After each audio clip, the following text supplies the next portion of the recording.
বর্তমানে যারা জমির ব্যবসা করে অর্থাৎ দালালি ব্যবসা, ইসলাম শরীয়ত মোতাবেক এই ব্যবসা কতটুকু হালাল? দালালি ব্যবসা যেটাকে আপনারা বলতেছেন, এটা ইসলামে কতটুকু হালাল? যদি দালালি ব্যবসাটা এরকম হয় যে আপনি নিজে থেকে জমি খোঁজ করলেন, আরেকজনকে সন্ধান দিলেন, কাগজপত্র চেক টেক করে দিলেন, তাহলে সেক্ষেত্রে তিনি খুশি হয়ে কিছু দিলেন, এটা আপনার জন্য জায়েজ। আরেকটা পদ্ধতি হলো আপনি একটা জমি দেখলেন, দেখে জমিওয়ালাকে বললেন আপনার এই জমিটা আমি এত টাকা করে বিক্রি করে দিব, এটা আমার দায়িত্ব।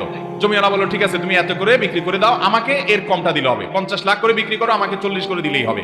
এরপরে উনি ওইটা দেখে 50 করে বিক্রি করলেন, তাহলে অতিরিক্ত যেটা নিবেন সেটা তার জন্য জায়েজ হবে, যেহেতু তিনি মধ্যস্থতা করে নিয়েছেন, মিথ্যা কথা বলেন নাই। তবে বেশিরভাগ জমির দালালরা মিথ্যা কথা বলে, এবং এই মিথ্যা কথা বলে যদি উপার্জন করে সেটা কিন্তু কি হবে না, জায়েজ হবে।